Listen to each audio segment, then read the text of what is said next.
ओम ऋग्वेद मंडली सूक्तस्य मंत्रार्थ स्वराज सूक्त का स्वाध्याय हम लोग कर रहे हैं।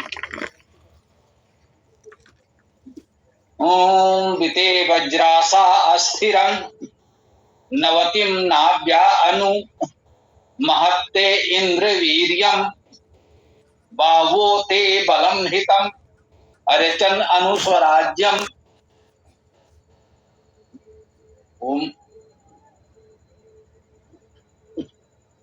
हे इंद्र तुम्हारे वज्र प्रगति स्तुति नवीन को सुस्थिर कर, है महत पराक्रम तेरा ही बहुबल हितकारी तेरा ही।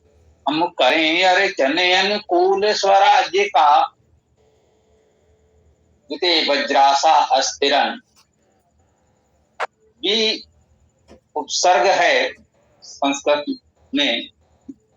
वैदिक भाषा में यह स्वतंत्र अव्यय के रूप में आया है। आप देख रहे हैं इस मंत्र में पहला ही शब्द या पद वी है। वी अव्यय अर्थात विशेष। ते तुम्हारा सर्वनाम। वज्रासा ये वज्र का बहुवचन है। प्रथमा विभक्ति कर्ता कारक। वज्रासा वज्र का बहुवचन अर्थात बहुत से वज्र। वज्र धातु गति करने के अर्थ में है। वज्रासा का अर्थ हुआ गतियां, प्रगतियां। तो विते वज्रासा अस्थिरन, अस्थिरन में ये क्रियापद है। क्रिया उपसर्ग होगा। अस्थिरन अर्थात स्थिर किया। विते वज्रासा अस्थिरन तुम्हारी प्रगतियां स्थिर हैं, स्थिर करने वाली हैं, स्थिरता लाने वाली हैं। अब यदि अस्थिरन में आपको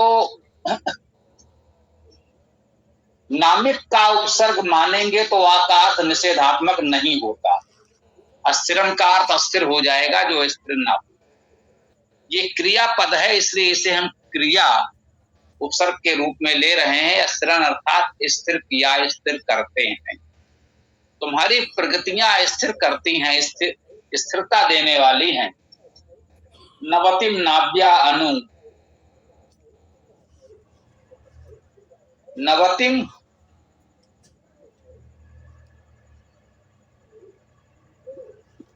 नवतिम को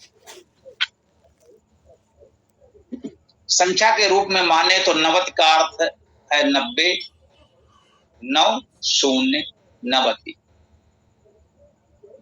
90। नवतिम अर्थात 90 को। नाभ्या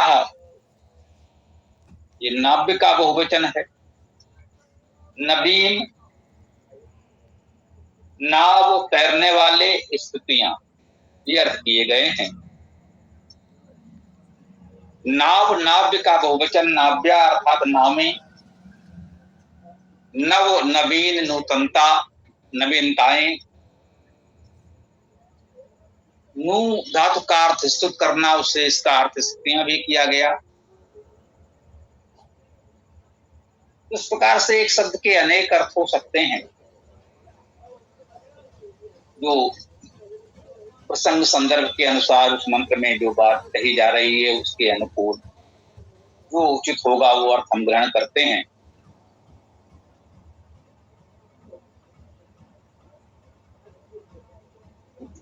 पुनः विशेष बात वैदिक भाषा के संदर्भ में ही है। वाक्य के अंत में भी पुनः अनु आया। वाक्य कह लें या चरण कह लें, काव्य है, छंद है, अनु। इस मंत्र का आरंभ वी से हुआ जो उपसर्ग है। ये द्वितीय चरण पूर्ण हो रहा है अनु से, जबकि अनु भी उपसर्ग माना जाता है। तो संस्कृत भाषा में ये वी और अनु धातु से पूर्व जुड़ने चाहिए, परंतु वेद में ये स्वतंत्र रूप से आते हैं। वैदिक भाषा में कह सकते हैं कि इस प्रकार से उपसर्ग की अवधारणा नहीं है, उस प्रकार के प्रयोग नहीं है, तो वो सदैव जुड़े रहें।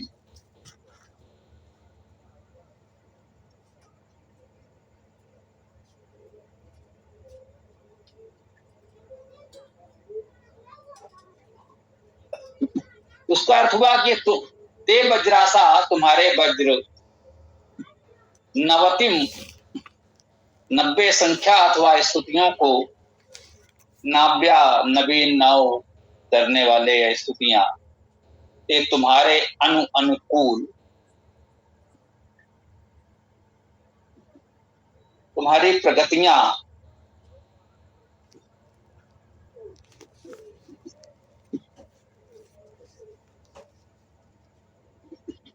स्तुतियों को, नवीनता को, नावों को स्थिर करने वाली हैं। महत्ते इंद्र वीरियम, इंद्र यहां संबोधन में है, हे इंद्र, हे परमेश्वरवान, हे परमेश्वर, ते तुम्हारा महत वीरियम, हे इंद्र, हे परमेश्वरवान, तुम्हारा वीर अर्थात पराक्रम महत है, बड़ा है, महान है। हे इंद्र, तुम्हारा महान पराक्रम है। बाहो ते बलम हितम, बाहो अर्थात बाहु का, बहुत का अर्थ भी ले सकते हैं, और बाहु भुजाएं, हाथ, वो अर्थ भी ले सकते हैं। बाहो ते बलम हितम, तुम्हारी बाहों का बल हितकारी है। ध्यान दीजिएगा, बहुत सुंदर बात कही जा रही है। जो परम ऐश्वर्यवान है, सपूर्ण सृष्टि में परम ऐश्वर्यवान तो वो परमेश्वर एकमात्र ईश्वर है। जो समाज में ऐश्वर्यवान लोग हैं, शासक हैं, राजा महाराजा हैं, और समाज के साधन संपन्न नेतृत्वकर्ता प्रमुख लोग हैं, उनसे यह अपेक्षा की गई है, बाहोते बलम हितम, तुम्हारी बाहों का बल हितकारी होना चाहिए। इनके बाहुओं में बल है, जो शक्तिशाली हैं, वो बल समाज के लिए हितकारी होना चाहिए। जो निर्बल हैं, दुर्बल हैं, उनके लिए हितकारी होना चाहिए, अत्याचारी नहीं होना चाहिए। ये महत्वपूर्ण संदेश इसमें दिया जा रहा है। अर्चन अनुस्वराज्यम, अनुकूल स्वराज्य की अर्चना करते हुए हम अनुकूल स्वराज्य की अर्चना करें। उसके लिए ये आवश्यक है, अपेक्षा है। जो इंद्र हैं, शासक हैं, नेतृत्वकर्ता हैं, उनकी बाहों का बल सबके लिए हितकारी हो। स्वराज्य कहा गया है, अनुकूल स्वराज्य की अर्चना करें। स्वराज्य भी जन जन के अनुकूल होना चाहिए। तो इंद्र है, महत्ते इंद्र वीरियम, कह रहे हैं इंद्र, तुम्हारा बल पराक्रम महान हो, महान है, तुम्हारी बाहों का बल सबके लिए हितकारी हो। ये बहुत महत्वपूर्ण है। जो तुम्हारी गतियां हैं, प्रगति हैं, वज्रासा, वे राष्ट्र को, समाज को स्थिरता प्रदान करने वाली हूं। कहीं अराजकता, अस्थिरता न उत्पन्न करें, इस बात का ध्यान शासन तंत्र को रखना चाहिए। इस स्वराज्य मंत्र के इस उत्तम संदेश को हम ग्रहण करें, और यहाँ पर हम इस मंत्र की व्याख्या को विराम दे सकते हैं। आगे आप लोग जो भी उचित समझें, चर्चा को आगे बढ़ा सकते हैं।